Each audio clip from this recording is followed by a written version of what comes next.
बच्चों, अब मैं आपको आपकी पुस्तक हिंदी व्याकरण के पाठ 1 भाषा और व्याकरण के पृष्ठ संख्या 9 और 10 का अभ्यास कार्य करवा रही हूँ, जिन्हें आप पहले ध्यान पूर्वक सुनेंगे, बस समझेंगे, फिर आप इन्हें पृष्ठ संख्या 9 और 10 पर कर लेंगे। पृष्ठ संख्या 9 का पहला अभ्यास है बच्चों, सही कथन पर सही का तथा गलत कथन पर गलत का चिन्ह लगाइए।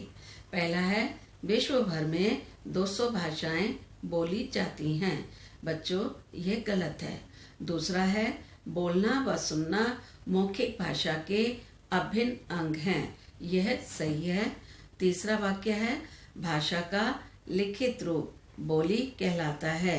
बच्चों, यह गलत है। चौथा है, भारतीय संविधान द्वारा 22 भारतीय भाषाओं को मान्यता प्रदान की गई है। बच्चों, यह वाक्य सही है। पांचवा है, हिंदी हमारी राष्ट्रभाषा है। यह भी सही है। ग अभ्यास है बच्चों, भाषा को उसकी लिपि से मिलाओ। पहला है अंग्रेजी। अंग्रेजी भाषा की लिपि है रोमन। हिंदी भाषा की लिपि है देवनागरी। और संस्कृत भाषा की लिपि भी देवनागरी है। बंगाली की लिपि बांग्ला और पंजाबी भाषा की लिपि गुरुमुखी। मराठी भाषा की लिपि देवनागरी और गुजराती भाषा की लिपि भी देवनागरी। घ अभ्यास है बच्चों, भाषा का रूप पहचान कर चित्र के नीचे लिखित तथा मौखिक लिखो। बच्चों, पहले चित्र में बालक लिखने का काम कर रहा है, इसलिए ये भाषा का लिखित रूप है। दूसरे चित्र में लड़की डांस कर रही है, इसलिए भाषा का ये मौखिक रूप है। तीसरे चित्र में नेताजी भाषण दे रहे हैं, इसलिए ये भी भाषा का मौखिक रूप है। ण अभ्यास है बच्चों, उचित शब्द द्वारा रिक्त स्थान भरो। पहला है, प्रत्येक भाषा की एक विशेष लिपि होती है। दूसरा है, 14 सितंबर प्रतिवर्ष हिंदी दिवस के रूप में मनाया जाता है। तीसरा है, मौखिक भाषा में एक वक्ता के साथ एक श्रोता का होना अनिवार्य है। चौथा है, व्याकरण में वर्णों, शब्दों व वाक्यों के सही प्रयोग पर बल दिया जाता है। पांचवा है, भारतीय संविधान द्वारा स्वीकृत भाषाओं की संख्या 22 है।